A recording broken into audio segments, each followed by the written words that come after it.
Saya driving bawa dia balik itu kok kebahagiaannya luar biasa. Nggak hilang-hilang juga. Nggak hilang-hilang. Saya nggak tahu itu apa, kayak indah gitu. Aku sampai gini, apakah ini yang dinamakan surga ya? Surga di dunia. Begitu saya buka, nilainya ini sama persis sama nilai yang gue transfer tadi ke temen gue itu. Sama persis. Sama persis. Aku tuh sampai gini, Tuhan lu tuh memantau gue ya, gue jadi ngeri kalau gue lagi aneh-aneh. Itu ternyata apa yang kadang kita nggak butuhkan itu buat orang lain itu berkah luar biasa. Begitu saya ketemu teman saya, kamu mau nggak nih? Ya ampun, gue mau banget, gue pengen. Itu serasa hati saya merasa ya Allah saya dapat surga nih. Ternyata sesulit-sulitnya apa di pandemi itu, nasib saya jauh lebih baik dibanding yang lain. Jadi kalau saya dapat rezeki, saya berbagi. Di situ gue berkesimpulan kalau kita tulus, Tuhan itu nggak menutup mata gitu. Iya. Yang penting lu tulus. Ngopi di teras bareng Rian. Ya, selamat datang kembali di Ngopi di Teras bareng Rian. Kali ini kita bakal ngobrol-ngobrol sama bos terakhir mungkin. Enggak, tapi bukan episode terakhir. Kayaknya ini udah ngajaknya udah lama. Mas Rere ini adalah host dari podcast Fix Mantap, yang mana teman-teman juga pastinya kalau yang sempat saya promoin pasti juga pada nonton. Yang sama artis-artis koneksinya itu ya Mas Rere ini. Kita bakal ngobrol-ngobrol, tapi sebelum kita ngobrol kita bakal tanya-tanya dulu latar belakangnya Mas Rere itu sebenarnya dari mana sih aslinya, Mas? Kamu asli mana, Mas? Saya orang Jawa. Orang saya Jawa. Asli Jawa, ya. Saya besar di Jawa juga, antara Semarang, Kendal, sama Jepara. Terakhir orang tua saya tinggal di Jepara, jadi saya di sana. Saya lahir dari keluarga sederhana, langsung ya. Berapa saudara, Mas Rere? Saya 5 bersaudara, cowok semua. Pandowo 5. Pandowo ya? 5. Istri gadingnya 1. Oh. Ini. Enggak, Pandowo 5 ya. Saya orangnya suka bercanda, jadi jangan kaget ya. Ya mungkin di podcast sebelah banyak yang mengira sebenarnya mungkin itu kan kayaknya itu persona ya, Mas. Nah, sebenarnya aslinya seperti itu apa cuman persona yang dibawa? Enggak, jadi pada dasarnya saya aslinya tuh introvert loh. Aslinya introvert? Saya tuh dari dulu, saya tuh nggak suka yang namanya gaul, nggak suka yang namanya, bener-bener saya itu introvert. Tapi ternyata jadi introvert itu buat saya tidak membuat hidup saya lebih baik gitu. Saya jadi miskin informasi karena dulu kan nggak ada sosial media atau segala macam kayak sekarang kan. Bener. Dan itu membuat saya ketinggalan informasi. Dari situ saya merubah, saya nggak mau deh kayak gini, saya harus keluar. Waktu itu saya pernah tuh, waktu itu kakak saya bawa buku how to apa ya, pokoknya how to be friend, lupa pokoknya. How to make friend with itu ya. Saya baca, ternyata cara mengimpress orang pertama kali itu harus begini. Coba deh, saya butuh nih karena saya keluar. Zaman itu kan di tempat saya adanya telepon umum, sama telepon yang harus ke dalam. Ke dalam itu kita bayar gitu berapa lama kalau saya telepon ke teman saya. Di situ saya praktekkan ke pegawainya. Ternyata besoknya jadi teman saya gitu. Oh, baru baca langsung praktek. Nah, saya praktek gitu. Oh, caranya begini. Saya puji ini dan akhirnya oke, caranya begini. Akhirnya saya merubah diri saya. Jadi deh. Saya mungkin yang sekarang ini. Itu umur berapaan kira-kira? Itu saya sadar itu SMA ya. SMA? Iya. Nah, saya lahir dari keluarga sederhana, 5 bersaudara cowok semua gitu. Tapi saya berbeda. Berbedanya adalah cita-cita saya tuh dari dulu penasaran. Saya pengen lihat belahan dunia di luar sana tuh seperti apa. Pengen keliling dunia. Keinginannya sebetulnya tadinya simpel. Saya pengen dulu kan kalau di rumah itu kan ada video beta kan zaman dulu ya, gede, kaset gede itu. Yang gede, yang berkodok gitu kan kalau masuk. Nah itu bapak saya tuh suka film James Bond. Nah kalau saya ikut nonton itu kan ada agen CIA gitu Iya, kan, iya. antara Amerika sama Rusia gitu. Nah kalau pas scene Rusia itu kan bagus banget, ada gereja St. Basilnya, Bangunan-bangunan ya, yang klasik ya itu bangunannya yang kayak ice cream gitu kan. Iya, Waktu iya. itu saya kecil, bangunannya bagus banget kayak ice cream. Terus ada saljunya, itu indah banget. Nah dari situ saya suatu saat saya pasti akan ke sini gitu. Itu waktu SMA. Itu kepikiran waktu itu SMP kali ya, SMP. masih kecil iya. Pokoknya suatu saat saya akan ke situ dan saya ingin apa yang ada di belahan sana itu saya tahu gitu. Itu awalnya dari pengen kecil. menginjakkan kaki di sana. Pengen lihat dunia di sana itu ada apa. Ngapain aja orangnya, sama nggak kayak di sini di kampung ini gitu. Habis itu dunia tetap berjalan dan keinginan saya tetap saya simpan. Nah, salah satu cara saya untuk mewujudkan mimpi saya adalah ketika saya menemukan gambar gereja St. Basil itu di koran atau di majalah, saya potong, saya simpan, saking pengennya. Kalau sekarang bahasanya manifestasi atau afirmasi ya. Zaman dulu saya nggak ngerti ya. Cuman disimpan. Pokoknya ini saya simpan, suatu saat saya akan kesini. Gitu. Nah, lepas SMA, kemudian saya kuliah. Ya, tapi nggak usah saya sebut ya. Nggak apa-apa. Pokoknya saya kuliah sampai akhirnya 98 saya selesai. Kuliahnya di mana itu, Mas? Ada di daerah juga. Masih di daerah. Iya, saya belum keluar gitu. Even waktu itu saya banyak bolak-balik ke Jakarta karena ada saudara saya di Jakarta. Tapi belum hidup di Jakarta. Belum. Saya tetap orang kampung gitu. Nah, akhirnya setelah lulus 98 itu saya pengen mandiri. Kalau keluarga saya saya nggak mau merantau, saya pengen merantau. 98 itu kan pas 98. Nah, waktu itu belum. Oh, waktu berarti belum, masih sebelum Mei kan kerusuhan itu kan Mei. Nah, waktu itu awal-awal tahun, saya masih ingat. Nah, waktu itu akhirnya saya ke Jakarta. Walaupun ada kakak saya, tapi saya cari kehidupan sendiri gitu. Kakak saya yang di Jakarta 2, yang nomor 1 sama yang nomor 3. Yang nomor 3 jadi Kopassus, tadinya di Jakarta, pindah ke Kalimantan. Nah, kalau kakak saya satu ada di Cibubur gitu. Akhirnya saya ngekos, saya bekerja pada umumnya seperti biasa. Waktu itu saya bekerja di perusahaan Singapura lah. Perusahaan apa? Perusahaan baja gini stainless. Oh. Jatuh-jatuhnya baja lagi. Begitu ya. Nah, itulah kadang. Nah, dari situ. Tapi pekerjaannya sebagai apa ketika itu? Waktu itu saya marketing sih. Marketing iya, gitu ya. marketing karena saya katanya omongan saya tuh enak gitu dan saya sudah belajar kan bagaimana mengimpress orang waktu itu.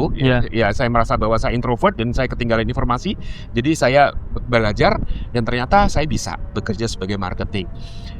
Nah, setelah itu kerusuhan pecah. Saya baru berapa bulan kerusuhan pecah. Bos saya itu orang Singapura, Chinese kan? Iya. Dia nggak kasih saya pulang. Kamu temenin saya, gitu. Ini bahaya gitu. Saya belum bisa pulang gitu. Kamu harus temenin saya di rumah saya. Akhirnya saya nggak pulang-pulang. Kakak saya panik dong. Diteleponin. Hari itu nggak pulang-pulang. Iya, nggak pulang-pulang seminggu lebih. Karena kan chaos banget di luar. Dan saya hanya lihat di TV karena saya nggak bisa keluar. Bos saya tuh takut nanti begitu ada yang masuk tuh, ternyata orang lokal gitu kan. Waktu itu Chinese yang dicari kan gitu. Tapi ternyata alhamdulillah nggak ada apa-apa. Terus udah ya, ini udah aman kok, aku keluar. Aku keluar dong. Dan gue kaget. Begitu hancurnya Jakarta waktu itu. Jadi gedung-gedung itu sudah hangus. Setiap jalan saya menuju ke kos itu, waktu itu saya kantor saya di Salemba. Kalau saya ngekos di daerah Kampung Melayu, jadi kalau saya ke kantor itu pasti lewat yang namanya Jatinegara, Plaza Jatinegara. Kalau pulang juga pasti lewat depan Plaza Jatinegara. Dan Plaza Jatinegara itu waktu itu benar-benar jadi tempat pemanggangan manusia. Wow. Iya, jadi waktu Serem itu banget. berapa ratus orang yang di dalam dan terbakar gitu. Jadi waktu dievakuasi itu benar-benar yang bentuk ada yang begini, ada yang apa gitu. Itu angus. Nah, itu akhirnya itu saya melihat, dan ketika saya lewat itu masih ada aroma daging bakar masih ada. Wah. Gila ya, itu luar biasa. Nah, akhirnya orang tua saya bilang, aduh kondisi kayak gitu, kamu juga nggak kerja ngapain, udahlah balik aja. Akhirnya saya balik. Nah, balik, Tapi kan keinginan saya untuk keluar dari daerah saya kan kuat. Besar. Ya, karena sekali lagi cita-cita saya ingin melihat Luar belahan negeri dunia di Rusia itu ya. waktu itu ya. Kalau saya di kampung, saya tetap aja jadi pemuda kampung gitu ya. Saya mungkin bekerja, tapi bekerja yang tidak saya inginkan. Nah, salah satu yang menginspirasi saya atau benar menginspirasi. Kenapa ya jadi artis tuh kayaknya enak, karena setiap dia berhasil, misalkan keluar kayak kemarin saya tanya Eri Susan atau si siapa Ikke Nurjana, begitu dapat penghargaan hadiahnya ke luar negeri gitu. Kayaknya jadi artis asik nih gitu, kayaknya jalan mudah untuk menuju ke luar negeri. Keinginan saya cuma itu, pengen ngelihat belahan dunia luar gitu. Dengan akhirnya, jadi artis itu.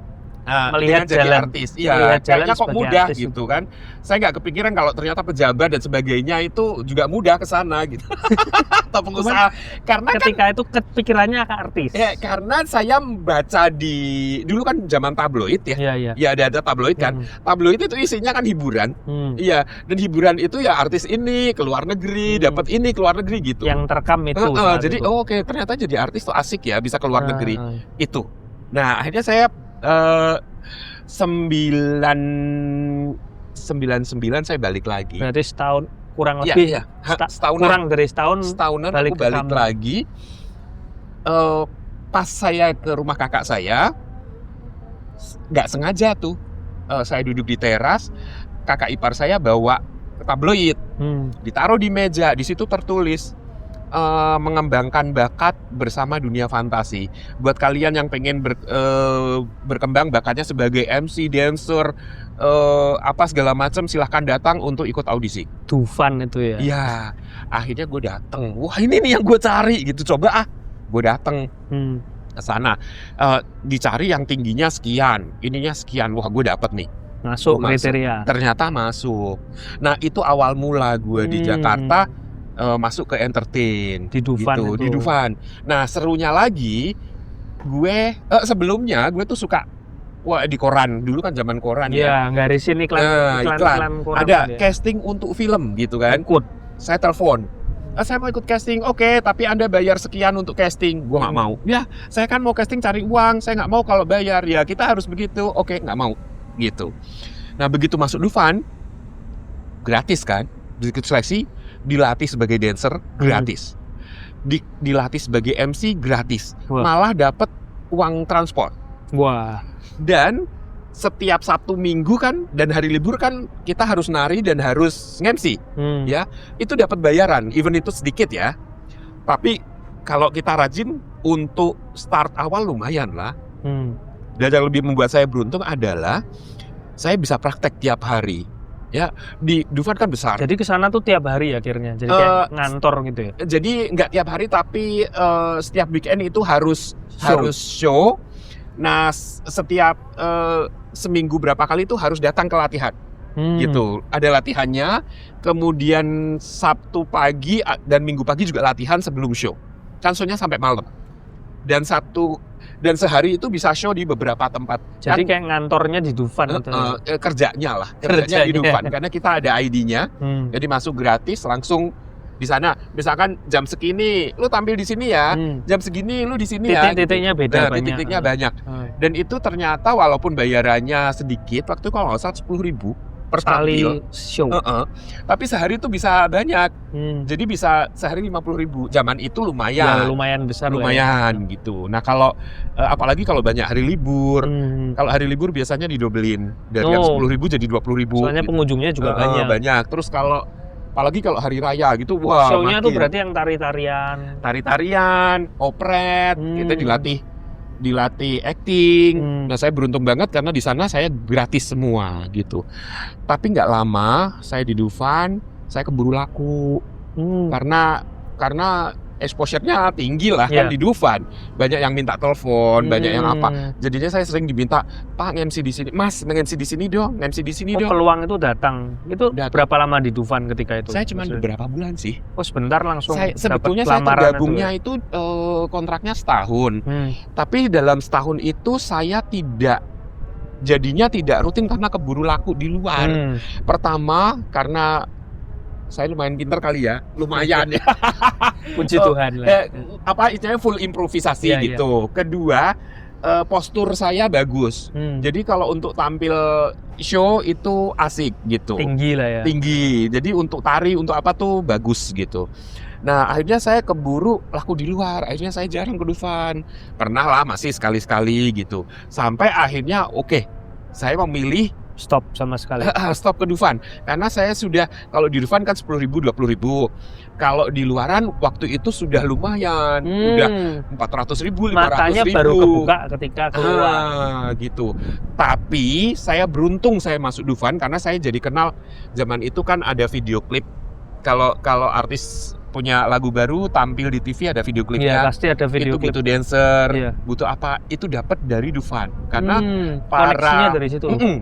Terus saya ditawarin jadi dubber untuk Walt Disney juga karena yang nawarin ini di kontrak Dufan untuk melatih anak-anak menjadi untuk berperan, pokoknya mendapatkan peran gitu. Jadi memang Dufan dulu itu sangat-sangat bagus. Nggak tahu kalau sekarang ya. Dan ternyata banyak teman-teman di sana. Salah satunya yang sudah jadi artis terkenal tuh Bobby Pince. Iya, Bobby. Ya, itu sempat di podcast kemarin. Sempat di podcast ya. Iya. Itu gara-gara saya menari di kampusnya. Jadi temannya Bobby, dia menari di Dufan. Terus kampus gue lagi ada graduation nih. Kita diminta melatih. Ya udah yuk kita latih yuk. Dibayar kan? Iya dibayar. Kita latih sampai show. Habis itu Bobby nyamperin, aku mau dong gabung sama kalian gitu.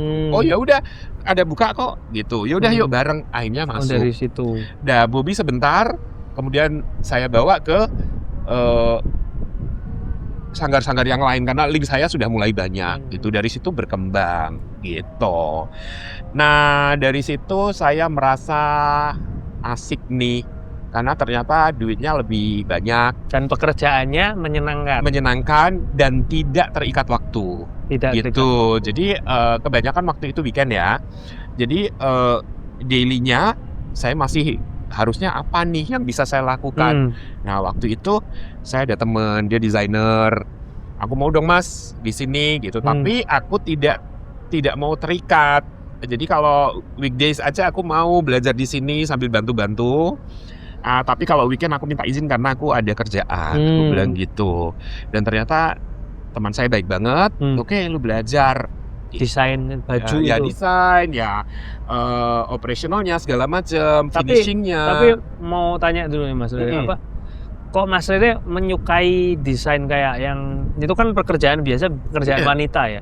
Cuman apa memang sudah ada panggilan jiwa untuk kerja di situ ketika itu? Waktu itu saya kepepet aja sih. Oh, kepepet. Jadi aslinya nggak terlalu. No, artinya memang saya suka karena koneksinya juga di situ artinya. Nah, karena kesempatan yang ada cuma itu gitu. Masa saya ngantor lagi? Kalau ngantor lagi, saya nggak bisa di entertainment dong. Waktu saya habis. Karena gitu. pengen waktunya agak fleksibel. Agak fleksibel. Makanya aku di situ. Itu pun saya part time kok. Artinya itu. Tapi alhamdulillah karena rezeki saya juga, show saya banyak, saya masuk dubbing itu dapat ya lumayan Hercules lah, iya. Kemudian banyak, bahkan saya sampai main film, iklan itu saya banyak banget. Iklan itu wah. Nah, salah satunya karena saya ingin melihat dunia luar, itu iklan pertama saya yang membawa keliling Indonesia itu New Green Tea. New Green Tea. New Green Tea itu bukan new. Iya, New Green Tea. Ya. Kenapa? Karena waktu itu saya bilang New Green Tea, ditegur, bukan New Green Tea ya, New Green Tea ya. Oke, New Green Tea. Itu pertama kali New Green Tea keluar. New Green Tea keluar, saya iklannya waktu itu roadshow. Jadi kita datengin orang yang minum New Green Tea dikasih hadiah gitu. Wawancara challenge. Challenge. Ya, itu keliling Indonesia. Itu uang saya banyak. Ya iyalah ya, per daerah berapa gitu kan. Iya. Terus dari daerah pindah. Seneng gitu. ya, itu pertama kali Mas. Itu pertama kali. Dan itu luar biasa sekali. Dan lebih bahagianya sekali, saya kan hobi makan ya, makan enak gitu. Jadi kru waktu itu Global TV. Kru ini mereka kan ada sponsornya New Green Tea. Jadi setiap lokasi harus makan dulu di restoran terbaik di situ. Wow. Gitu. Jadi wah seneng ya. Itu literally seluruh Indonesia ketika itu. Enggak sih waktu itu berapa kota gitu, tapi kota-kota besar. Lumayan cukup keliling. Lumayan sampai Sumatera, Kalimantan, Jawa gitu. Wow. Tapi sayang datanya nggak ada karena dulu nggak ada YouTube kan. Ya, belum, Tapi kemarin belum saya sempat tiba-tiba lewat ada satu. Nanti aku forward ke kamu. Oh iya, siap. Tapi waktu itu di Jogja atau di mana gitu. Nah dari situ keterusan saya gitu sampai saya sudah punya duit banyak nih gitu. Saya ngumpulin duit maksud gue Iya. ngumpulin duit. Terus saya juga udah punya base belajar desain, finishing dan sebagainya. Waktu itu teman saya, waktu itu STC Senayan buka. Senayan, sebelum ada Sensi di sebelahnya ada STC. Oh, Dulu iya, STC bagus banget, ya, nggak seperti sekarang. Awal-awal karena konsepnya, di sini Plaza Senayan, di sini STC Senayan. Konsepnya oke, tapi untuk level menengah. Kalau Plaza Senayan kan lantai atas. Nah, karena saya sering dipakai show di situ, karena biasa kalau mall baru buka kan ada MC-nya apa. Nah, saya ngisi di situ, dan akhirnya kenal sama salah satu marketingnya di situ. Saya dikasih, kamu mau buka nggak? Di sini kan di lantai 3 tuh artis semua gitu. Ada tadi ada Lisa Natalia, Iya. ada ini kamu buka deh di situ. Tetangga ya, tetangga toko. Nah, saya kenal di situ. Saya kenal Lisa di situ. Akhirnya saya buka. Dan qadarullah alhamdulillah klien saya banyak. Karena mungkin saya orang entertain ya. Jadi saya mulai kenal banyak ibu-ibu pejabat dan sebagainya. Duitnya banyak, kerjaannya makin banyak. Karena saya punya butik di situ, yang datang nyonya-nyonya, linknya makin terbuka gitu. Sampai saya dipertemukan sama Vivi Subono. Vivi Subono itu waktu itu artis jazz gitu, papan atas di Jakarta. Penyanyi dulu ya. Dia penyanyi. Waktu itu saya MC di Dharma Wangsa Square dan Vivi di sana. Akhirnya kita ketemu dan ternyata cocok. Kita duet untuk MC. Iya, Vivi juga MC. Mbak Vivi juga MC. Karena waktu itu albumnya kurang begitu meledak, jadi dia MC. Gitu. MC aja deh, duitnya lebih cepet gitu. Banyak tuh keliling Indonesia karena zaman itu tuh zaman handphone juga baru-baru keluar. Iya. Jadi kita roadshow untuk Motorola. Wow. Dulu tuh ada jadi Motorola itu keliling banyak event wilayah, ya, banyak event. Dia ada busnya.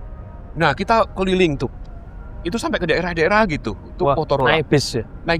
Kita naik mobil pribadi lah. Oh, bisnya Motorola. Iya, bisnya Motorola. Isinya handphone mereka gitu. Tapi begitu di daerah itu dibuka jebret, ada hiburannya gitu. Nah, MC-nya kita. Makin lah dari orang kampung terus dapat kerjaan banyak, duitnya lumayan banyak. Yaudah saya buka deh butik di situ. Kak, gitu. Jadi tinggi kenapa? Itu ya, budgetnya tinggi juga di sana. Nggak begitu tinggi tapi untuk saya lumayan gitu. Gimana daerah Senayan ya walaupun ITC-nya ya, tapi kan Senayan gitu. Karena waktu itu saya ada beberapa pilihan. Coba deh kita mau ITC lain gitu. Ternyata kan emang beda. Dari masuk aja lux-nya beda daerah Senayan gitu. Dan ngincer targetnya beda. Nah, dan saya memang mainnya di segmen menengah atas. Karena saya main kebaya, main apa gitu. Saya bisa desain. Dulu bisa gambar, sekarang udah nggak bisa ya. Saya bisa gambar, saya punya feel. Ini akan saya bikin begini akan jadi bagus gitu. Dan itu pernah saya buktikan. Saya punya karya. Saya pajak di etalase. Habis itu saya pergi. Tiba-tiba teman saya sama kakaknya pulang dari gereja, mampir, lewat. Tiba-tiba ngomong gini, kemarin tuh kakakku lewat STC. Kamu kan punya toko di sana kan? Iya, kenapa? Coba dong tengokin ada di butik ini. Kakakku naksir banget, bagus sekali. Itu harganya berapa? Coba kamu tanyain, siapa tahu itu tetangga kamu. Aku di lantai 3. Iya, di lantai 3. Itu juga di lantai 3. Ternyata itu butikku yang dia omongin. Bajunya desain bajuku itu. Terus ada satu lagi. Karena saya sudah mulai banyak kerja, baik di TV atau di mana, aku kenal desainer khusus untuk bukan desainer. Dia wardrobe di Trans TV. Wardrobe ini lulusan LaSalle di Australia. Jadi dia sekolah desain di Australia. dia mau nikah. Hmm. Beb, bikinin aku baju. Aku punya desain sendiri untuk resepsi. Kamu bikinin aku untuk akad. Oke. Jadi dia bikin warna peach atau apa gitu. Kebaya itu ya. Saya bikin warna putih. Begitu jadinya bagusan punya gue, Po. Kebanting tuh. Padahal dia lulusan sono gitu. Kaget kan dia. Bagus banget katanya. Langsung keluarganya suruh bikin sama aku semua. Wah, Gitu. Dan itu emang rezekiku luar biasa waktu itu. Dan dari situ kesempatan semakin terbuka. Entertain masih jalan juga. Iya, jalan. Nggak berapa lama Vivi suaminya bangkrut. Suaminya Vivi itu seorang direktur, bule kan. Waktu itu dia udah selesai kontraknya, terus dia bikin kafe di daerah Blok M. Ternyata kafenya nggak laku, bangkrut. Akhirnya mereka memilih untuk pulang ke Belanda. For good ya. Ya, for good, pindah ke sana. Nah, ada beberapa bulan di Belanda, Vivi kontak aku kenal orang kedutaan, dia lagi butuh pengisi acara. Kamu bisa bantu nggak? Oh, of course bisa, ya. Saya bisa aja. Nggak tahu kamu bawa ini ya, oke. Bener, saya berangkat. Saya ajak beberapa artis, kita berangkat bersama-sama. Nah, gitu. Nah, dari situ tuh saya jadi kenal sama Pak Dubes. Itu awalnya. kayak apa namanya, pintu rezeki di Semakin dibuka. gede-gedenya. Gitu. Oke. Tapi ada yang membuat saya sedih. Ketika awalnya kan saya belum punya apa-apa. Iya. Terus ketika saya sudah punya uang, saya sudah punya istilahnya apapun saya bisa penuhi. Iya. Ibu saya meninggal. Sedih ya. Pertama bapak saya meninggal waktu saya baru-baru di Jakarta. Dan di saat beberapa tahun kemudian, di saat saya sudah ini saya pegang uang nih. Waktu itu sempat jadi ibu saya saya pengen beli ini, pengen beli itu, saya selalu kirim. Tapi kan itu nggak cukup kan buat saya gitu. Membahagiakan orang tua saya itu harusnya lebih dari itu gitu. Tiba-tiba di saat saya merasa saya punya segalanya, ibu saya nggak ada. Ketika pintu rezeki itu tambah lebar, ibu malah berpulang dulu. Iya, sedih ya. Tapi Ketika bapak waktu itu memang udah duluan. iya, jadi waktu saya baru-baru yang pertama ke Jakarta. Tapi Mas Rere memang ada kedekatan dengan ibu. Ya pasti ya, kalau lebih dekat ibu ya, lebih daripada bapak gitu.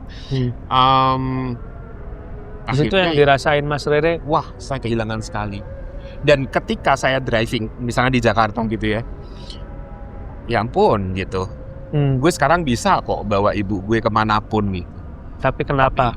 Nah, dia udah nggak ada. Itu yang gue sedih gitu. Bahkan ketika saya beli sesuatu, harusnya gue bisa beliin lebih banyak loh buat ibu gue gitu. Tapi udah nggak ada. Jadi saya kayak kehilangan, benar-benar kehilangan. Kehilangan apa ya? Kehilangan kebahagiaan. Tuh. Tapi ya sudahlah, saya di Jakarta, saya sendirian, hidup tetap harus berjalan. Jadi saya tetap teruskan perjalanan hidup saya, dan alhamdulillah gitu. Jadi dari yang saya datang ke Jakarta ngekos, habis ngekos saya langsung kontrak rumah.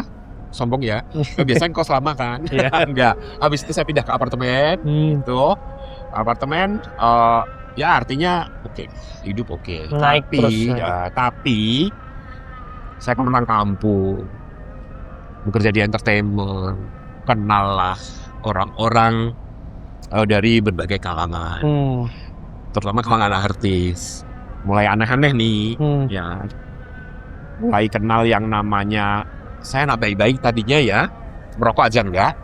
Awalnya rokok, terus minum, terus kalau nggak clubbing kan nggak asik, teman-teman pada clubbing. Nggak gaul gitu ya. Karena memang kalau lu nggak ngikutin mereka, lu nggak akan masuk circle-nya mereka. Dan lu akan jobnya juga segitu-gitu aja gitu.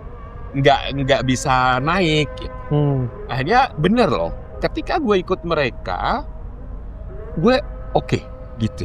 Dan anehnya rezeki ada aja ya. Gitu. Jadi segala macam. Mulai dari clubbing sampai akhirnya obat terlarang, dan memang kehidupan mereka tuh ternyata di antara itu. Makanya kalau sampai sekarang pun artis kena obat terlarang apa, ya emang mereka seperti itu. Kayak bukan rahasia umum Bukan, lagi. ya itu udah rahasia umum, ya udah bukan rahasia lagi. Dan untungnya saya itu adalah orang yang cepat sadar.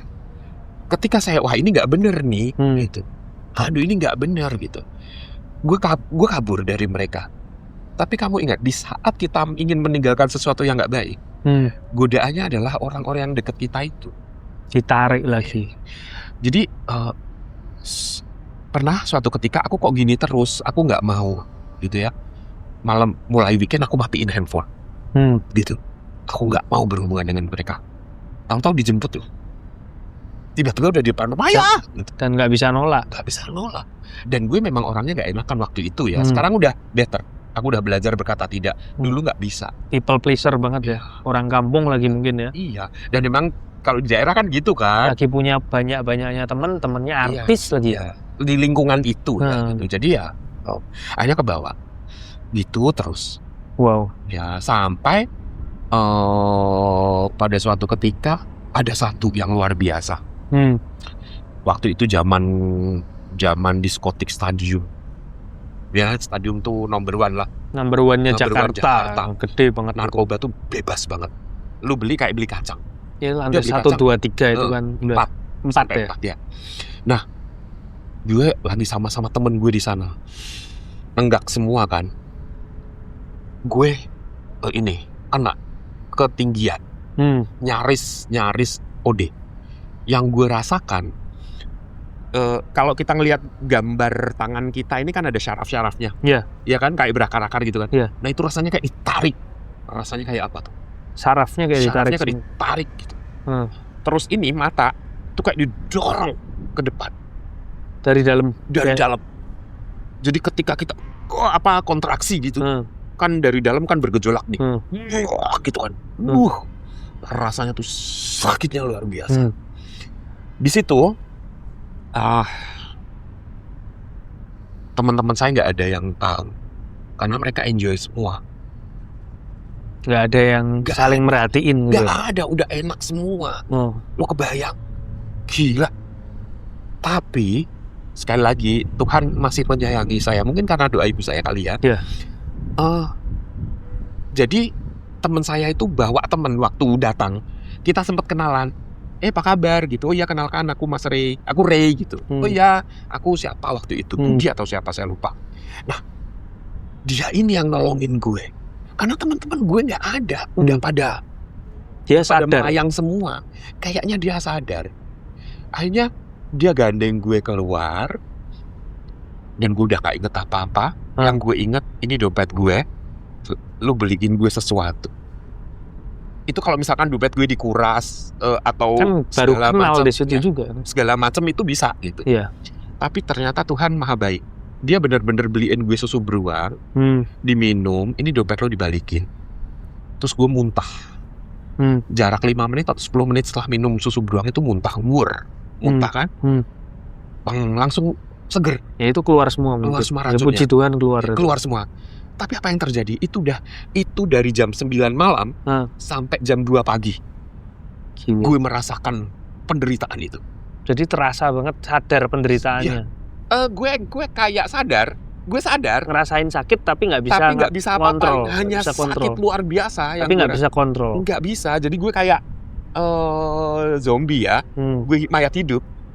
Rasanya gue merasakan. Ketika gue kontraksi itu rasanya sakitnya luar biasa. Dan ketika itu ini ketarik mata kedorong. Dan lama banget. Ya itu dari jam 9 sampai jam 2 itu. Wow. Dan gue ketolong itu jam 2 lebih itu. Jam 2 lebih. Akhirnya habis itu karena keluar semua kan lapar ya. Wah gue pengen makan. Dibawa ke warung Padang. Tapi setelah keluar semua itu udah bisa. Udah lega, udah enteng. Langsung racunnya bisa udah enteng. Tapi apa yang terjadi? Begitu gue makan kan nggak masuk ya, cuma sedikit. Tiba-tiba temen gue dari belakang masuk dari dalam. Lu kemana aja? Kita cariin lu nggak ada. Udah sini. Ngapain juga? Udah dia masuk. Dikasih lagi loh. Dan Mas Rere mau? Dan nge-fly gue. Tuh parah. Sampai jam 3 siang. Parah, dari jam 3 pagi. Separah itu. Gila ya? Gila. Nah, itu pertama. Dari situ gue bandel banget. Gue lupa daratan.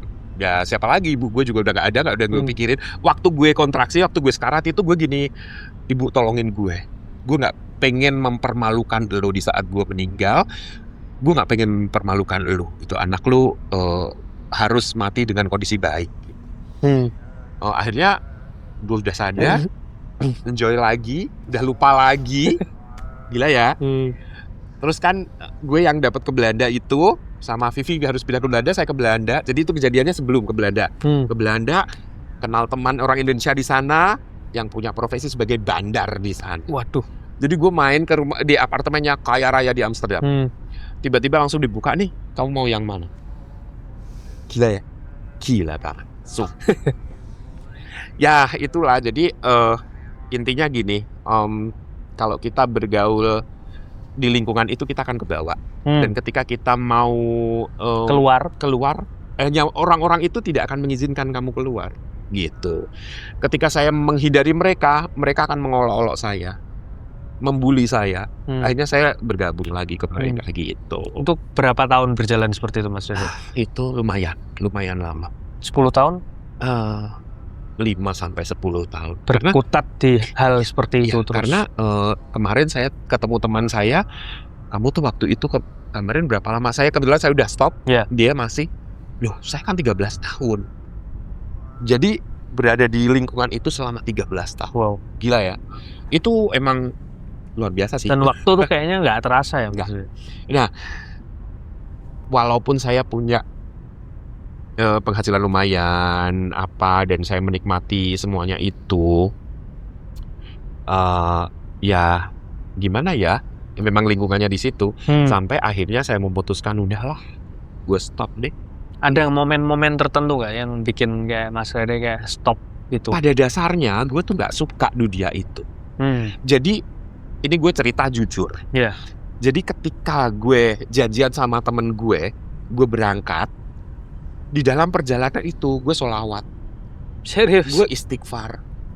Tapi dalam perjalanan menuju itu tetap jalan. Tapi gue istighfar, gue sholawat. Walaupun ekspresinya membohongi dalam itu. Iya, sebetulnya di dalam gue nggak bisa terima kayak gini gitu. Tapi gue butuh lingkungan ini menurut gue saat itu ya. Sampai akhirnya gue memutuskan udah gue stop gitu. Hanya bener. Gue bisa meninggalkan itu walaupun dengan lika-liku yang luar biasa gitu. Akhirnya gue bener-bener stop. Nah, di saat stop, gue kembali ke artinya kerjaan gue tapi tidak bergaul dengan yang itu-itu. Dan gue tetap konsentrasi ke usaha gue gitu sampai gue dapat kerjaan tuh ke luar negeri yang lain. Tapi itu posisi udah stop ya? Kadang-kadang. Tobat kumat. Kadang-kadang kalau misalkan kayak lagi ke luar negeri ketemu teman di sana diajak gitu kan. Ya begitu kondisinya. Tapi tidak seintens waktu itu. Bukan gitu. Yang rutin, bukan reguler. Memakai, socialize aja gitu. Nah, dari situ gue kenal juga dengan kehidupan yang lain, gak cuma narkoba, tapi dengan kehidupan yang macam-macam lah. Ya pokoknya gitu. Semakin gelap. Surga dunia lah. Semakin gelap di situ. Semakin gelap. Dan mungkin nggak perlu kita ceritain, cuman semakin terpelosok. Nah, saya adalah orang yang dulu dari SMP itu tidak pernah kosong tahajud, sholat tahajud malam itu. Walaupun senakal-nakalnya tetap sholat tahajud. Tapi gara-gara itu otomatis ninggal dong, karena kan tiap malam gue keluar. Ninggal gitu. sholat. Iya, tapi setelah selesai gue kembali lagi normal. Gue sampai edik gitu, tahajud itu sampai edik. Hingga suatu ketika Tuhan memberi cobaan kepada saya di saat saya sudah gitu kan. Baru mau sudah? Enggak, sebetulnya saya sudah mulai dunia kayak gitu udah apa gitu.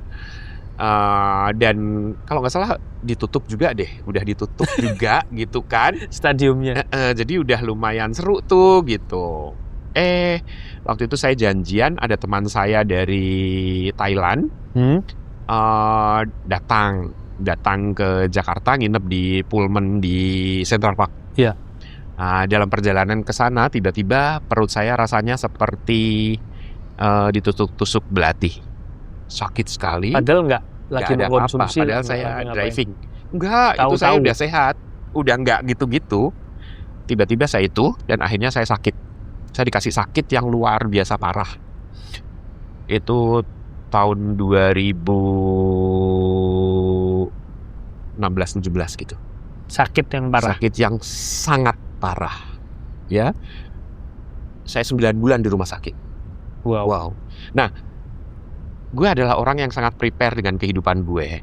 Artinya begitu gue bekerja, gue menabung, gue Asuransi. punya asuransi 4 gitu. Jadi kenapa? Karena gue kan pekerja freelance nih. Suatu saat gue nggak bisa kerja, gue punya dong gitu tabungan, gue punya dong dana pensiun gitu. Itu rencana kita. Tapi ternyata Tuhan berkata lain. Gue kehabisan semuanya, kehilangan semuanya gara-gara sakit itu. Gue sakit 9 bulan di rumah sakit. Asuransi gue udah nggak bisa cover. Satu asuransi nggak bisa cover, asuransi yang lain nggak bisa keluar. Aduh. Jadi jangan pernah ya, itu asuransi harus kalau kalian gabung harus dicek bener ini gimana. Klausanya dicekin Nah. semua ya. Jangan sampai kena tepu. Ada beberapa yang ternyata tepu-tepu. Itu pengalaman saya, nggak tahu orang lain. Tapi kemarin gue ngobrol emang begitu sih. Akhirnya 9 bulan itu sakitnya sakit apa itu? Nah, saya Vonisnya? divonis kanker usus. Kanker usus. Kanker usus. Jadi saya nggak bisa kentut awalnya kan. Perut saya membesar. Terus semacam ada benjolan besar di dalam gitu. Tadinya aku pikir asam lambung biasa kan gitu. Tapi ternyata dokter memvonis itu kanker usus. Kanker usus. Katanya. Tapi saya nggak percaya ya. Tapi ternyata bener saya sampai pindah 5 rumah sakit. Masalah itu nggak selesai gitu. Karena ini bisa suatu saat meledak nih gitu. Ini harus operasi. Tadinya saya udah oke lah operasi gitu. Tiba-tiba 2 jam sebelum operasi, tiba-tiba saya kayak dibisikin, lu jangan operasi deh. Ada suara gitu. Kayak ada, nggak ada suara tapi kayak lo ambil keputusan deh sekarang. Dalam hati itu. Lu nggak usah operasi deh gitu. Udah berobat kayak yang lain aja gitu. Akhirnya saya memutuskan untuk nggak jadi operasi. Dokternya marah-marah. Padahal saya udah dikuras kan. Iya. Dokternya marah-marah. Rumah sakit nggak kasih. Nggak bisa. Ini harus operasi. Saya nggak mau. Nggak boleh ada yang tanda tangan operasi. Saya nggak operasi. Wah, konflik. Terus saya cari cara gimana ya cara biar dapet ya ini. Kan asuransi saya juga udah nggak bisa cover gitu kan. Saya harus keluar uang juga gitu. Gimana caranya biar saya nggak keluar uang dan saya dikasih ini pulang. Nggak dikasih pulang karena saya harus operasi gitu. Dokternya udah siap. Tiba-tiba di otak saya tuh ada ya kepikiran lagi. Bilang nggak punya ongkos. Orang sakit ya, jadi nggak punya taktik kan istilahnya, boro-boro taktik. Tapi kayak udah, lu bilang aja nggak punya ongkos. Bener dong. Saya bilang aja nggak punya ongkos sama adik saya. Ini gini dok, kita nggak punya ongkos. Saat itu juga langsung oke. Ya udah, pulang. Ternyata masalahnya ongkos. Marah karena ongkos itu. Malah karena nggak jadi dapet job ya dokternya. Kan nggak jadi bedah gue. Bener, akhirnya nggak jadi. Dan itu akhirnya saya boleh pulang. Itu pun setelah proses beberapa jam gitu. Pulang paksa itu. Akhirnya saya pulang. Itu saya harus menandatangani bahwa resiko nanti ada pembusukan dan sebagainya itu ditanggung di luar. sendiri. Tanggung sendiri. Oke, saya tanda tanganin. Akhirnya saya pulang. Nah, pulang itu saya udah kondisinya udah luar biasa lemah. Sampai adik saya dari daerah nyusulin, udah kita berobat yuk. Kan kita ada saudari di Pati. Di Pati itu banyak orang pinter loh. Alternatif lah ya. Alternatif yuk gitu. Di Jepara juga ada yuk gitu. Bener dong. Saya dibawa pulang ke Jepara, terus ke Pati. Seminggu di sana, saya bisa berdiri. Tadinya nggak bisa Udah berdiri. nggak bisa 9 bulan. nginjek tanah nih kayak nginjek beling, Sakit semua. sakit semua rasanya. Terapi langsung, Seminggu langsung bisa berdiri. jadi mondok di sana tempat terapi. Iya, saya tinggal di sana. Terus 2 minggu saya udah bisa nyetir. Jadi saya bisa bolak-balik Pati, Jepara. Buat berobat. Ya, jadi sekalian gue bosen kan 9 bulan. Gue ke mall gue kemana lah, gue pengen nonton gitu. Jadi udah nyetir sendiri udah bukan yang ketergantungan orang lain lagi. Dan akhirnya malam tahun baru 2018 kalau nggak salah, Iya. saya balik ke Jakarta, udah sehat kok, gitu balik. Nah di situ Tuhan kasih hadiah. Hadiah pertama, saya sembuh, ya kan, benar-benar sembuh.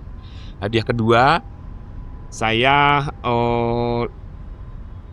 kan udah traveling kemana-mana dan itu kan gratis. Iya. Nggak pernah tuh saya keluar duit untuk traveling. Pasti malah pulangnya bawa duit. Karena gitu. kerjaan. Karena itu kerjaan. Ya. Nah, sementara dapat fasilitas artis kan. Iya. Jadi, diajak jalan keliling kemana gitu. Tempat tinggal juga bagus. Diantarnya juga pakai mobil kedutaan yang untuk pejabat itu. Jadi Mercy apa segala macam, ada drivernya. Nah, habis sembuh itu tiba-tiba ada telepon teman saya. Ada job nih, nge-MC yuk di Thailand. Gue jalan-jalan lagi, senang. Waktu itu acaranya BUMN lah. Bener. Tapi saya bilang saya baru sakit, saya butuh asisten. Dan jadi kamarnya harus disediakan, saya harus ada extra bednya gitu. Saya asisten saya 2, nggak apa-apa. Ini saya bawa adik saya yang ngerawatin saya, adik sepupu saya, dan teman saya gitu, yang teman baik yang suka bantu saya. Yuk, dapat bonus jalan-jalan gratis, pulang dapat duit. Habis itu tiba-tiba ada teman, waktu itu kan saya sudah pernah ke Iran. Ya itu juga hadiah gitu kan istilahnya. Ada nih gitu. Kalau yang pertama itu hadiah dari pacar saya. Jadi saya traveling dari umroh, kemudian saya traveling ke Iran. Banyak ya duitnya, orang kaya. Tapi hadiah. Nah yang kedua ini tiba-tiba ini ada ini nih, tapi tiket promo loh murah. PP cuman 2,9. Ke Iran itu ya? Ke Iran PP, murah banget gak sih? Ya udah kalian mau, itu teman-teman adventure saya. Yaudah yuk rame-rame. Ya udah cuma 2,9, itu hadiah kan dari Tuhan. Ya udah lu kan habis sakit, kasih ibu jalan-jalan lah. 9 bulan nggak kemana-mana. Ya nggak kemana-mana, ke Iran. Jadi teman-teman saya nganggap saya ini emang orang kaya ya. Habis sakit 9 bulan habis berapa duitnya? Terus kok jalan-jalan ke luar negeri terus? Pula. Duitnya banyak banget gitu kan? Ya alhamdulillah gitu. Nah saya kan tadi saya bilang saya orangnya prepare, saya punya tabungan apa.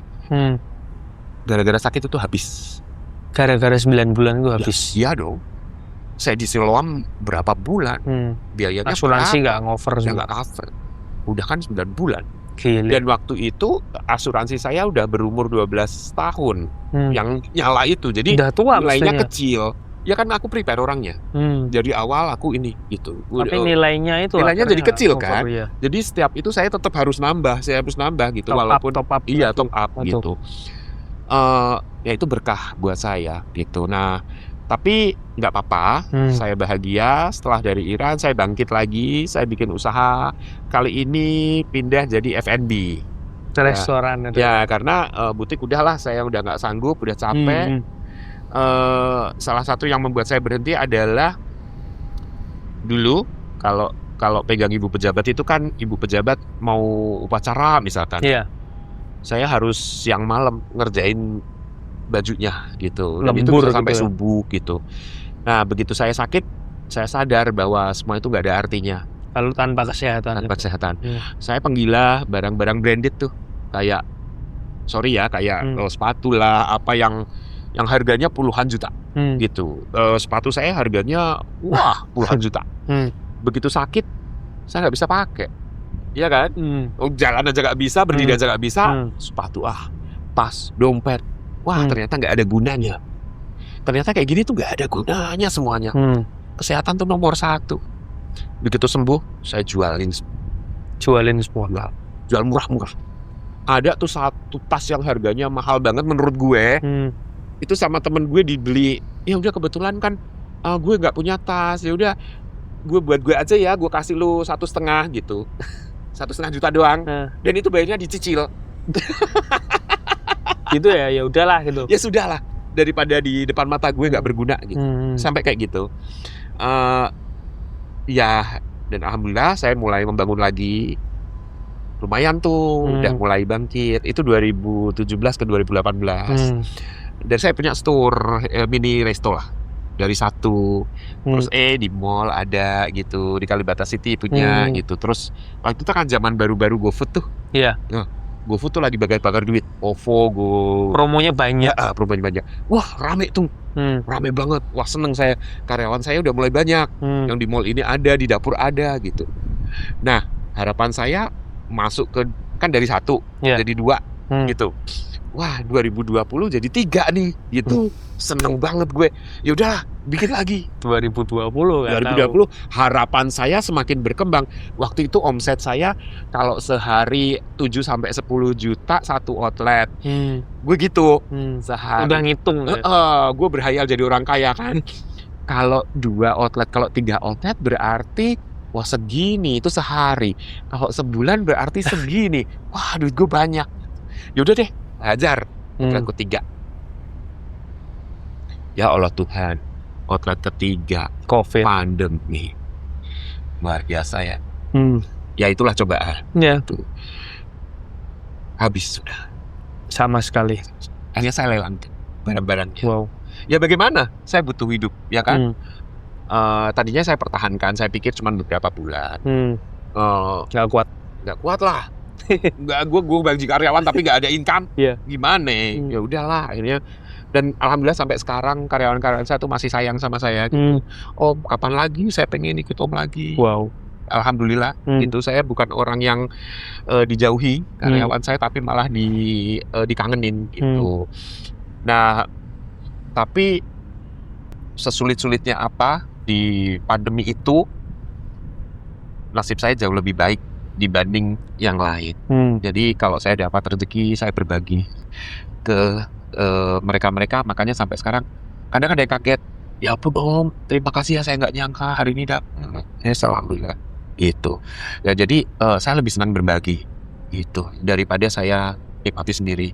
Nah, saya kan di entertainment udah usia kan, udah nggak seaktif dulu. Selain usia juga emang udah nggak laku, udah jarang lakunya, nggak kayak dulu. Tapi kostumnya kan banyak banget. Tapi kostum show kan gue nggak suka numpuk barang. Nah, itu kan banyak banget kan. Mau gue kemanain? Padahal itu kan mahal-mahal. Bajunya mahal-mahal. Aku kepikiran dari kemana ya? Gue kasih orang pasti nggak ada yang mau. Alhamdulillah saya ketemu teman lama. Teman lama masih aktif di dunia itu, ya dunia MC, dunia nyanyi gitu, dan dia punya teman komunitas yang banyak. Saya bilang, ada nggak ini? Ternyata barang yang sudah saya afkirkan, ternyata tidak ada itu yang saya ambil hikmahnya, ambil maknanya. Ternyata apa yang kadang kita nggak butuhkan itu buat orang lain itu berkah luar biasa. Begitu saya ketemu teman saya, kamu mau nggak nih? Ya ampun, gue mau banget, gue pengen. Itu serasa hati saya merasa ya Allah, saya dapat surga nih.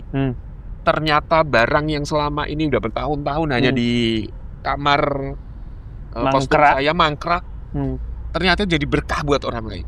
Dan gue seneng banget ketika melihat malam tahun baru kemarin beberapa orang itu pakai baju-baju itu. Itu aku seneng banget, dan dia bangga sekali memakai baju itu. Padahal buat gue udah sampah istilahnya. Nah itulah. Jadi itu yang membuat saya merasa, ternyata kalau kita berbagi berkah itu nikmatnya luar biasa kok. Gitu. Padahal sebenarnya kan berbagi rezeki juga nggak dapat kan itu. Tapi kan memberi, tapi malah berkali-kali lipat. Bahagianya tuh luar biasa. Nah, aku pernah mengalami kejadian. Jadi waktu itu di apartemenku, itu zaman 2013. Ini flashback lagi. Ya, flashback ya. Itu ada, zaman dulu tuh ada pengungsi Iran yang transit ke Jakarta untuk nyebrang ke Christmas Island. Tahun berapa itu? Lupa saya. Ya pokoknya 2014, 2013 lah. Mungkin ya. Saya masih di apartemen di sini. Terus.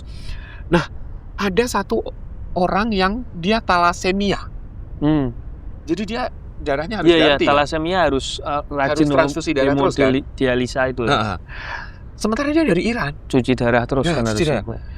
Dia di sini nggak tahu cuci darah kemana dan nggak punya biaya karena ternyata mereka itu kabur dari negaranya terus masuk ke sini gitu. Di sini kemanusiaan saya diuji. Saya kan nggak kenal dia dan dia di sini seorang pengungsi loh. Bukan saya yang wajib membantu dia. Bener nggak? Bukan saya. Tapi saya melihat dia karena ada di daerah apartemen saya gitu. Jadi kayaknya itu sama si koordinator refuginya ini dia sewa apartemen untuk ditaruh di situ Dititipkan situ dulu. sampai menunggu keberangkatannya gitu. Akhirnya ya udah saya bantu deh gitu. Saya Spontan gitu, Mas. Iya, ini kan manusia ya. Iya. Ini manusia loh, bukan binatang. Iya. Binatang pun saya lihat waktu itu ada kucing dia sariawan, Iya. ini nggak bisa makan. Saya bawa ke dokter dan mahal kan, ke dokter itu lumayan ya. Apalagi saat saya lagi nggak ada duit itu kan lumayan mahal sampai berapa ratus ribu gitu. Ini hampir, manusia. apalagi ini manusia gitu. Dan dana saya juga nggak banyak gitu. Tapi udahlah saya bantu tuh. Jadi transfusi darahnya berbayar karena Cuci dia kan darah itu kan cuci nggak darahnya ada- berbayar. Nggak ada ID, nggak ada Jadi askes juga kan. berbayar kan. Dan itu lumayan. Di Jakarta lumayan mahal. Ada jutaannya gitu. Iya. Tapi ketika saya keluar uang itu, saya tuh rasanya kok nikmatnya luar biasa gitu. Kayak bahagia gitu. Saya bingung. Bukan merasa kehilangan, tapi merasa Anehnya itu. Dan saya nggak tahu ini saya bahagia kenapa. Gitu. Begitu setelah selesai saya bayar, orang itu selesai cuci darah, saya driving bawa dia balik, itu kok kebahagiaannya luar biasa. nggak hilang-hilang juga. Nggak hilang-hilang. Saya nggak tahu itu apa, kayak indah gitu. Aku sampai gini, apakah ini yang dinamakan surga ya? Surga di dunia. Mungkin ya, saya nggak tahu, saya nggak bisa mendefinisikan itu. Tapi itu yang saya rasakan. Wow. Nah dari situ saya merasa, oh ya, ternyata kalau kita berbuat sesuatu untuk orang lain dan itu berharga, kenikmatan itu kita rasakan. Sukacita banget rasanya ya. Nah, pandemi kan, saya bankrupt. Akhirnya saya memutuskan untuk tinggal di, saya punya rumah di daerah Depok. Yang dulu nggak saya tepati karena saya nggak mau jadi orang Depok kan. Gengsi dulu. Gengsi, saya anak selatan. Tapi saya mau nggak mau harus memilih tinggal di sana karena kondisi. Iya. Akhirnya saya pilih ke sana. Kondisi saya kayaknya kondisi semua orang, apalagi pekerja entertainment, pekerja lepas. Banyak yang tertambat. Nggak ada kerja. Ini betapa beratnya, ya kan? Tapi di sana saya sebagai warga baru, saya diberi itu di komplek gitu, walaupun bukan komplek elit tapi lumayan, sehingga saya masuk kategori orang yang cukup gitu, karena tinggalnya di komplek itu. Nah, jadi ada beberapa yang meminta bantuan gitu. Dilema lagi nih. Waduh, Mepet. ya, gue lagi bankrupt. Gue pindah ke sini, ternyata saya harus ngebantu orang banyak. Gue bantu nggak ya? Gitu. Akhirnya gue ngobrol tuh sama sisterku. Aku punya saudara sepupu kan yang ikut sama aku waktu itu. Tiba-tiba dia baca dari sosmed, dia bilang, ternyata dalam kondisi seperti ini justru kita harus memberi loh, bukan menerima. Karena di saat seperti ini tuh, ketika kita memberi, energi positif kita yang keluar. Tapi kalau dalam kondisi nggak menentu gini kamu menerima, maka kamu menerima energi yang berbeda. Oh gitu ya? Ya udah kita lebih baik memberi ya. Kita memberi. Dan ternyata benar. Ketika kita memberi sekali lagi, kenikmatannya itu luar biasa, nggak bisa dirasakan. Dan hal itu dirasakan berulang jadi ketiga kali kalau yang udah beberapa kali. Ya. Dicerita ini ketiga kalinya dirasakan. Jadi ternyata memang ya surga itu ya kita sebetulnya bisa merasakan gitu loh, nikmatnya itu seperti apa. Itu yang saya simpulkan gitu. Makanya kalau bisa sampai saat ini ya sebisa mungkin lah berbuat baik gitu. Jangan deh berbuat jahat. Karena ketika kita berbuat jelek, efeknya juga ke kita kan. Iya, Gitu. betul banget. Ya, kalau menilik tadi kita ngobrol sama Bang Ipul, dijelekin orang tuh seperti itu efeknya gitu kan, itu kan parah sekali. Nah, kita berharap jangan sampai terjadi pada diri kita. Jadi lebih baik memberi. Dan alhamdulillah karena saya niatnya baik dan ikhlas gitu, karena gue gak ada kerjaan kan, gue nge-Grab gitu. Gue nge-Grab, gue buka aplikasi, gue nge-Grab, ada aja loh rezeki. Dan rezekinya itu nggak terduga, gitu. Jadi tiba-tiba gitu di saat pandemi, jalanan juga sepi. Tiba-tiba aplikasi saya bunyi. Saya samperin tuh ke SCBD waktu itu. Tiba-tiba bapak ini bilang, "Mas, saya lagi stres, tolong ajak muter-muter." Saya ajak muter-muter doang. "Pak, nggak ada tujuan, nggak ada. Aku lagi stres. Bapak dengerin aja." Saya ngomong. Dia ngomong cek gitu. Saya sambil nyetir. "Pak, ini udah ini. Oh ya udah mau jam 8 kan? Balik ya." "Ya udah balik deh ke kantor saya. Saya mau balik kerja." Dia kerja di perusahaan minyak. You know what? Dia kan sudah bayar di aplikasi itu. Dia bilang, "Pak, kan tadi saya minta waktunya Bapak. Harusnya saya ajak makan, tapi saya nggak sempet. Ya udah ini buat Bapak. 300.000. Kurang nggak Pak?" Dia ngeluarin lagi 200.000. Wow. Cukup Pak, cukup. Oh cukup ya? Dimasukin lagi. Kaget gue, harusnya gue bilang enggak ya. Tapi enggak. Gue bilang, oh enggak. Itu namanya kemaruk. Saya bilang udah cukup. Jadi di saat kondisi seperti itu, rezeki ada aja kalau kita mau berusaha, ya. Dan kita niat baik. Terus satu lagi, saya pasti kamu kenal orangnya, si Eri. Iya. Tadinya, saya nge-Grab malu nih kalau ada teman gitu kan. Malu loh. Masih gengsi. Saya kan ya lumayan lah. Gitu. Saya juga pernah bintang iklan, pernah main film, pernah apa gitu. Sudahlah. Bener bunyi. Pas saya jemput di apartemen, kaget loh. Lu katanya. Lu ini ngapain? Ya gue nge-Grab, habis gue gak ada kerjaan. Ya udah anterin gue mau ngambil mobil. Bener, gue anterin ke Ancol, dia ambil mobilnya. Gue udah bayar kan? Udah ini buat lo. Asik. 500.000.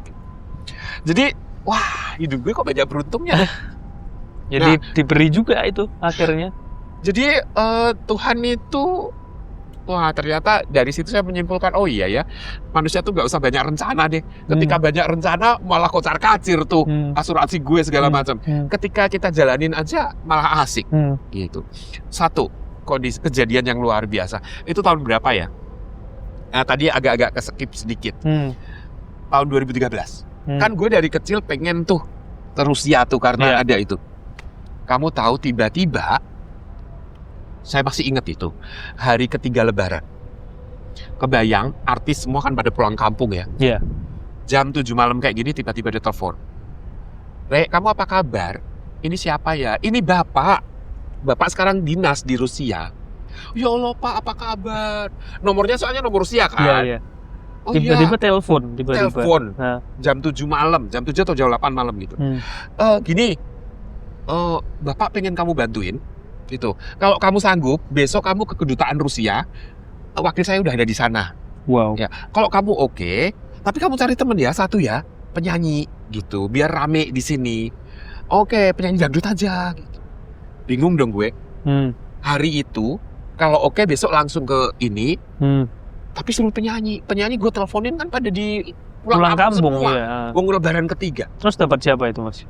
Nah, ini dia. Itu sahabat gue yang namanya Govin ya, yang suka dateng ke acara ya. Iya. Vin, lu ada kenalan nggak penyanyi yang ini? Oh ada. Tuh si itu tuh. Dia kan Kerawang deket. Lu mau? Yaudah sini deh. Gitu. Bener. Yaudah Kak mau. Jadi gimana? Yaudah besok lu ikut gue ya. Lu bawa paspor. Kita ke kedutaan Rusia.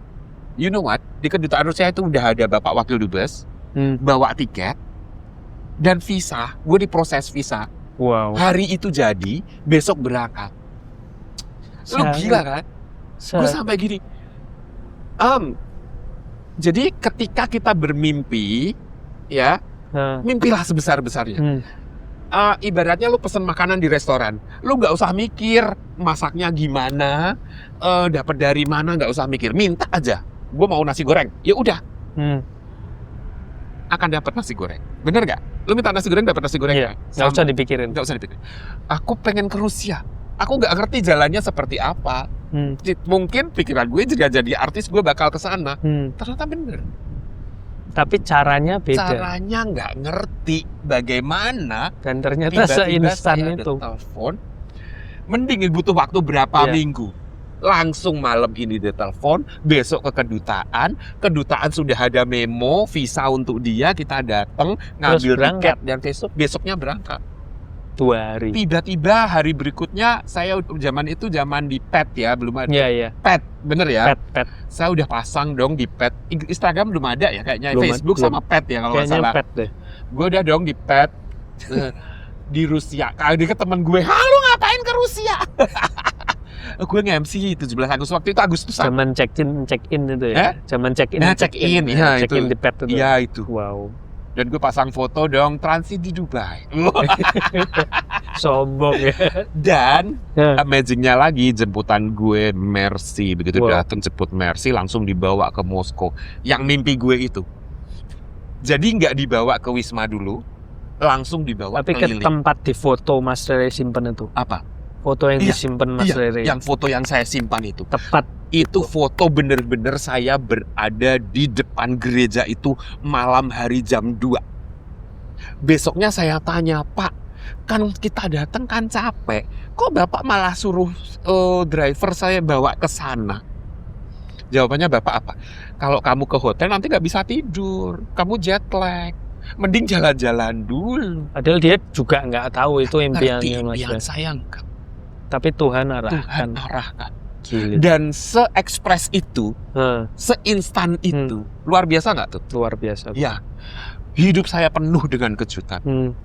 Tiba-tiba saya di Belanda, tiba-tiba saya di Jerman, tiba-tiba saya di Iran, tiba-tiba saya di Rusia, tiba-tiba saya di Belgium. Dan Itu. caranya nggak masuk akal. Dan Makassar. Yang lebih parah lagi, saya nggak pernah bermimpi, saya orang kampung. Ya, pendidikan saya juga nggak tinggi-tinggi amat. Saya nggak berkecimpung di dunia politik, ya kan? Tiba-tiba, ayo kita ke Jerman. Di Jerman, pengen mampir ke rumah Pak Habibie nggak? Ya mau dong. Waktu itu Pak Habibie masih sehat bersama ibu. Saya datang dong ke rumah Pak Habibie, disambut sebagai tamu. Diajak tur ke rumahnya, diajak makan, dia akan dibakar-bakar di halaman. Ada Pak Habibie. Pak Habibie-nya ada. Luar biasa nggak? Luar biasa.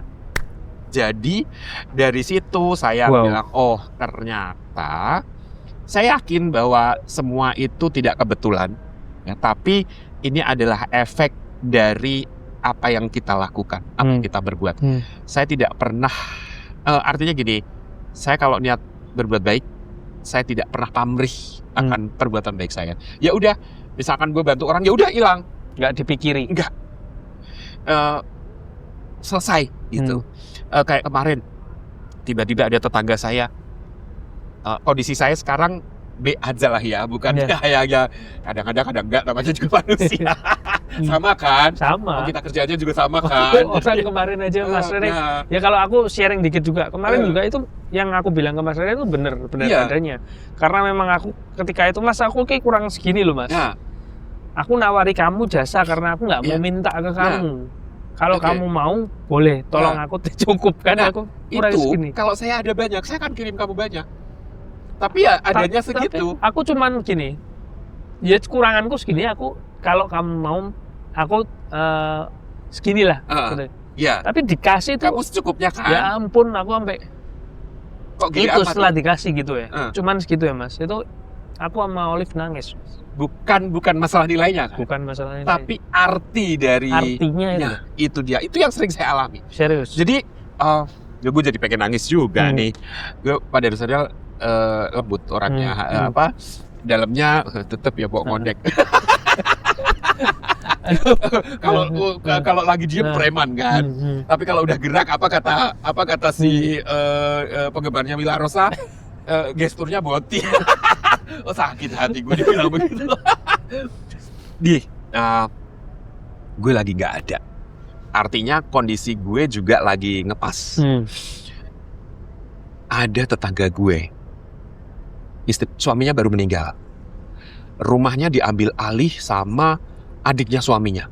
Nah, Kasihan nggak? Dia punya anak, dia cuma dikasih rumah segitu doang. Sementara bisnis suaminya itu, dia punya parkiran di stasiun di daerah Depok, itu berapa lantai. Omsetnya sehari 10 juta. gila. Diambil sama parkiran doang loh, sehari 10 juta. Kak. Itu kan gede ya. Diambil alih sama adik-adiknya. Dia nggak dibagi. Sedih nggak? Saya bilang, Re, gue kenal dia karena waktu itu gue pernah muatai. Ya, dia satu klub sama saya. Iya. Saya kenal dia orangnya baik. Dia nggak sombong, ibu-ibu lah gitu. Tiba-tiba ketemu saya kondisinya sudah seperti itu gitu. Bilang, Re, lu bantu gue. Laki gue kan lagi meninggal. Gue butuh modal. Gue mau bikin pesanan kue dan udah ada orang yang pesen. Cuman gue nggak ada modal. Ada duit gue pas. Tinggal itu-itunya. Lo kebayang kan? Oh gitu ya, Mong. Gue panggilnya montok. Maaf ya. Gue orangnya begitu kan, gitu karena emang gitu. Terus Ya, gitulah. Bengkak di mana-mana gitu. Gue bilang, Mon, beneran lu? Iya, Re, tolongin gue. Lu lu butuh berapa? Kamu tahu yang disebut dia, yang gue pegang. Terus Lu kebayang gak? Oh gitu ya, Mon? Iya. Tapi gue pinjem kok, ntar gue balikin. Tapi kan kalau gue udah gitu udah nggak mau kasih. mikirin. Iya. Ya, gue nggak akan Kasih. gue kasih gitu, nggak. Ya udah pakai. Tapi gue udah nggak mikir, lu mau balikin mau nggak, udah nggak pikiran gitu. Iya. Dan biasanya kalau ada yang balikin, udah lalu aja pakai. Biasanya seperti itu. Karena gue yakin rezeki gue ada. Tapi kan gue pegangannya cuma itu. Terus Tapi gue nggak mungkin nolak dia. Tadinya gue mau besok ya gitu. Gue nggak tega. akhirnya Ya udah gue kasih. aduh. Loh, bener gue kasih. Ya udah, Mon. Kalau nggak salah sisanya cuma 25 apa 35 gitu. di rekening gue. 35.000. 35.000, nekat kan? Tapi tiba-tiba terus jadi kakak gue, Mbak Vivi.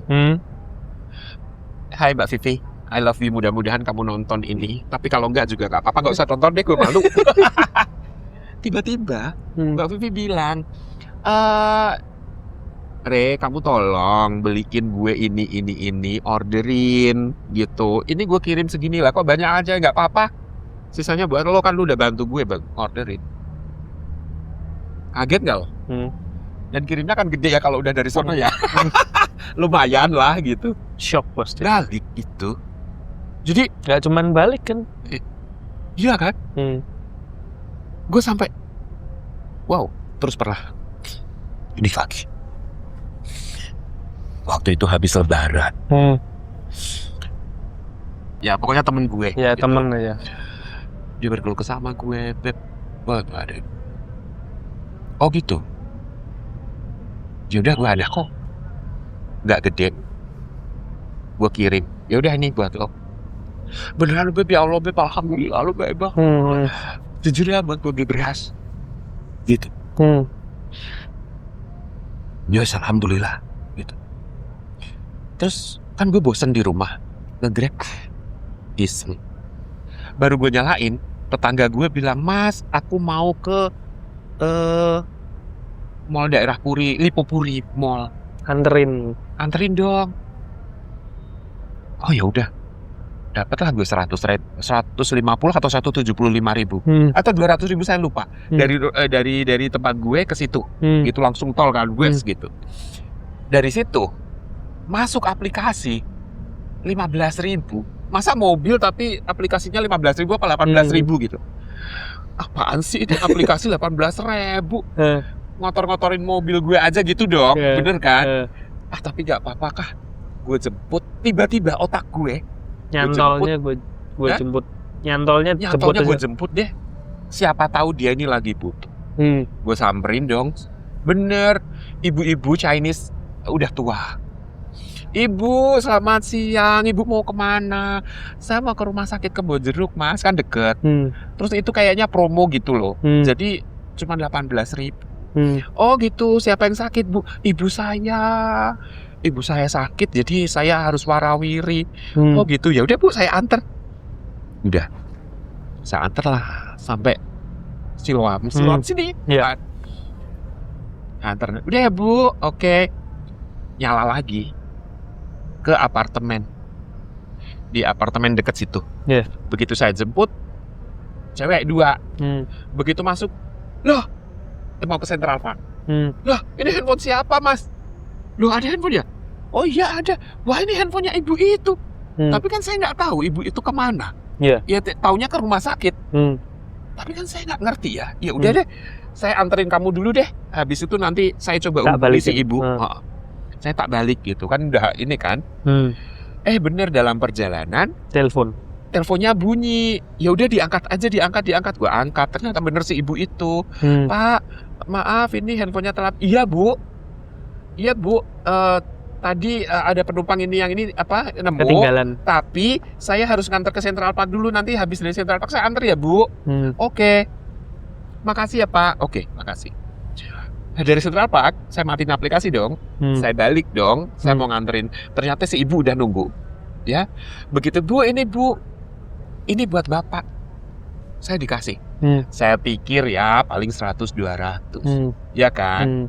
Ternyata nilainya kan ya udah Bu, saya kan itu nggak bisa parkir, artinya ibu ini langsung saya jalan gitu. Hmm. Terus ini juga saya pegang aja. Begitu saya buka, nilainya ini sama persis sama nilai yang gue transfer tadi ke temen gue itu. Sama persis. Sama persis. Gue tuh sampai Itu kalau mau nggak percaya sama yang di atas, nggak bisa. gitu ya. Nggak bisa. Siapa lagi? Aku tuh sampai gini, Tuhan lu tuh memantau gue ya, gue jadi ngeri kalau gue lagi aneh-aneh. Ya itu. Tapi beneran kan. Mau bilang nggak percaya, nggak bisa. Nggak bisa. Dari mana? Bener nggak? Dari mana kalau bukan dari Tuhan sendiri? Di situ gue berkesimpulan kalau kita tulus, Tuhan itu nggak menutup mata gitu. Iya. Yang penting lu tulus, gitu. Niatan, intensi. Dan di sana, gue nggak ada niatan apa-apa kecuali ya udah gue bantu. Ini adanya ini, Wow. ngeri kan? Hah. Ngeri banget. Ya itulah pengalaman-pengalaman gue yang seperti itu yang membuat gue semakin Aduh. oke. Gila. Berarti ya namanya juga manusia, kadang ada lupanya, ada salahnya. Tapi di sini saya menyimpulkan berarti memang kita harus berbuat sebaik-baiknya. Makanya ketika saya kenal kamu, kalau saya nggak ada temen banyak kan gitu, karena pada dasarnya gue orangnya introvert gitu. Walaupun saya hahaha, pada dasarnya saya menikmati kesendirian saya. Hanya satu orang, kamu, yang tiba-tiba ketika saya habis marah, Rian, masuk gue habis marah gitu. Gue ini. Jadi saat itu juga saya menyadari, saya menyesal. Dan itu saya biasanya cerita sama satu orang yang saya merasa cukup, oke, aman nih gue cerita sama dia. Gitu. Ya. Sering kan? Sering. Yang gue ngalamin, Random banget. Iya, random banget. Kadang kan lu bacanya juga aneh kan? Iya, kok tiba-tiba begini ya? Tapi ya begitulah gue, dan gue bersyukur ada orang yang bisa gue istilahnya tumpahkan. Ya itu disediakan Tuhan. Nah, bagaimana kita bisa bertemu? Ya berarti kan Tuhan yang ngatur kan? Iya, Ya, gitu kan? bener. Lu pasti akan ini random banget sih, tahu-tahu apa gitu, gak jelas deh Aku gitu kan? sama Olive biasa. Iya kan, bilang kan? Olive juga gitu ya? Iya enggak, sama kan biasa kalau Mas Rere WA mesti tak tunjukin Olive. Oh gitu ya? Olive juga itulah apa namanya? Ya dia jadi ikut merasa dekat sama Mas Rere Oh gitu ya? Karena kadang lihat ngebales dia, ya? Iya kadang ngebales, kadang nggak ngebales dia. Oh gitu ya? Ya maksudnya kalau bahasanya beda dia. Cuman kayak aku juga ketemu teman-teman di sini juga itu tuh ya ampun, kayak puji Tuhan aku semua yang digariskan ke kita, walaupun kita nggak tahu nanti gimana, tapi ya itu penyertaan Tuhan. Makanya dari sampai sekarang jujur aku lebih santai, karena ketika aku hidup, aku menyusun rencana aku sedemikian rupa, kalau Tuhan nggak berkehendak tuh akhirnya hilang juga. Iya. Dan ketika saya pasrahkan, Saya cuma meminta. Nah, hadiah terakhir yang kemarin saya terima, terindah ya, Iya. adalah ketika saya gini, Tuhan, saya lagi sulit nih, tapi saya pengen banget kembali ke tanah suci, gitu. Saya pengen banget, saya kangen banget, saya pengen bersujud, saya pengen berdoa di rumahmu. Dapat loh. Iya. Yang barusan kemarin. Yang barusan kemarin kan? Aku juga kayak, aku lihat Mas Rere berangkat itu puji Tuhan. Dan kamu tahu, saya mau berangkat tuh saya nggak punya uang loh. Dikasih duit, tapi kan real. Di sana doang. Iya. Di sininya nggak ada uang. Nggak ada itu.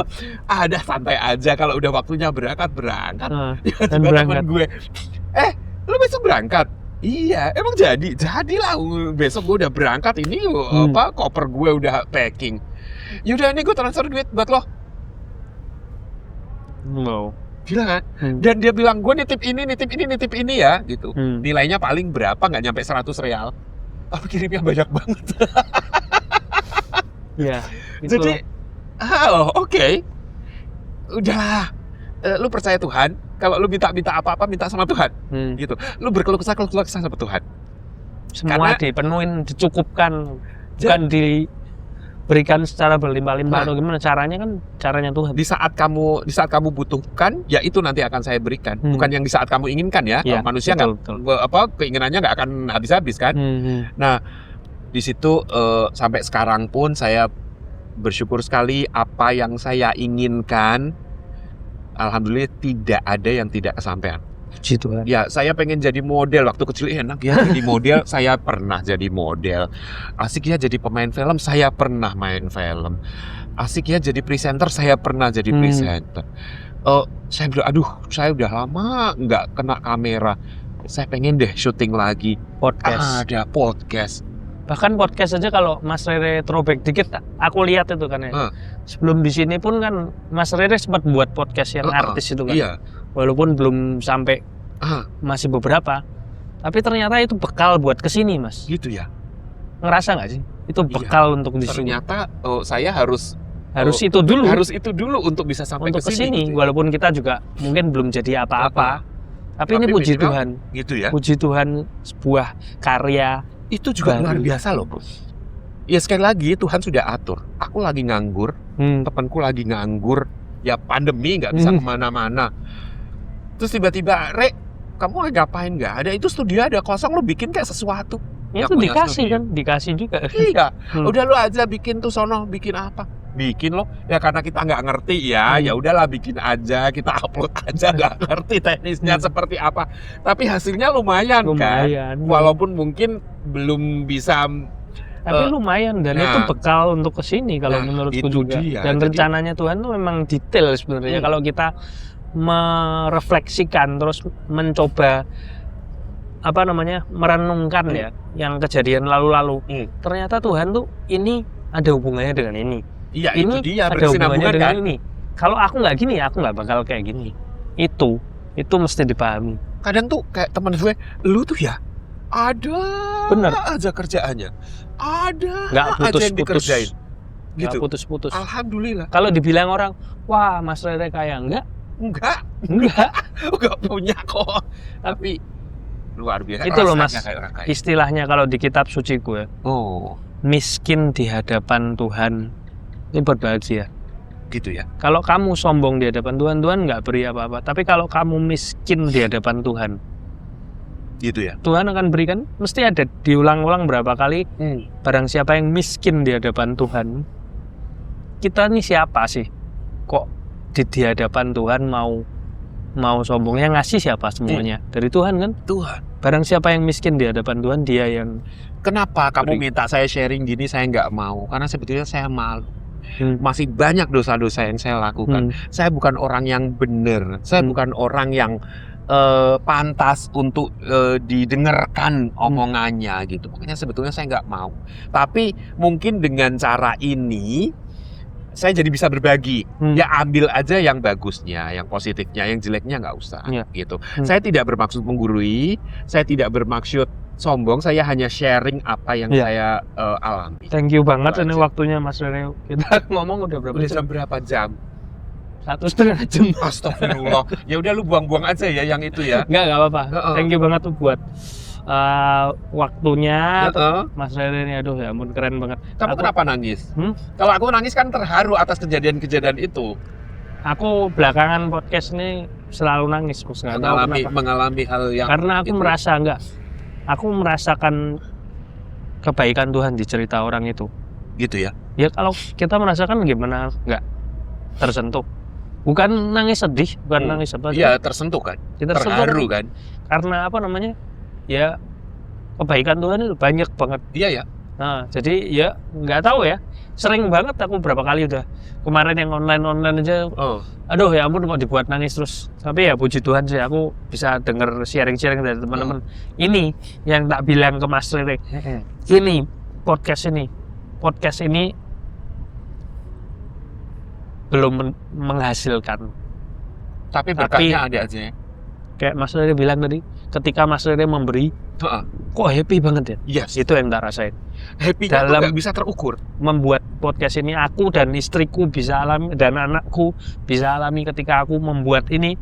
Aku bela-belain Mas, misal ke Bandung, ke Purwokerto dengan biaya sendiri kan.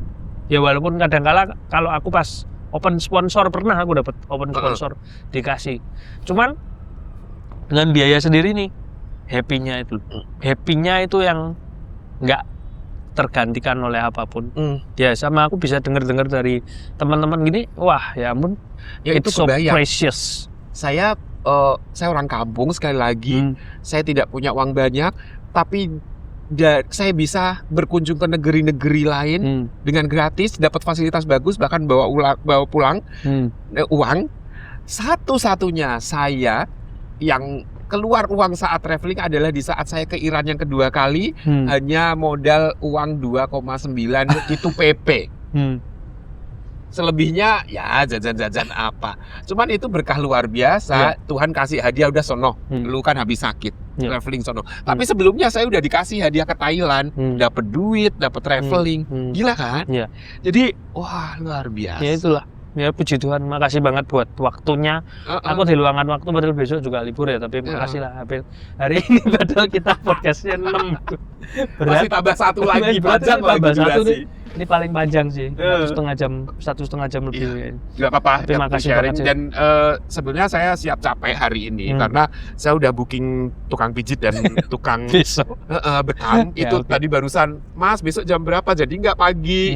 Oke. Ya, makasih banget Mas Rere. Iya. Buat teman-teman juga. Terima kasih buat yang sudah nonton sampai sini. Jangan lupa di like, share, subscribe juga, share. Apalagi kalau kamu kenal dengan Mas Rere ini juga. Jangan lupa juga nonton podcastnya Mas Rere di podcast Fix Mantap. Jangan itu. lupa Ya, komennya. di komen nggak apa-apa. Yang Di- bagus boleh. Yang bagus boleh. Kritik boleh. boleh. Yang jelek-jelek nggak apa-apa. Diterima semua. Saya pokoknya. terima Nah, dengan senang hati, lapang hati udah ya. ditonton aja, makasih puji Tuhan Makasih, gitu. Thank you oke. banget Mas ya. Ya, Kayak gitu aja. Oke, Makasih. terima kasih ya. Tuhan memberkati. Sukses buat Rian. Sukses juga buat Mas Rere. Terima kasih.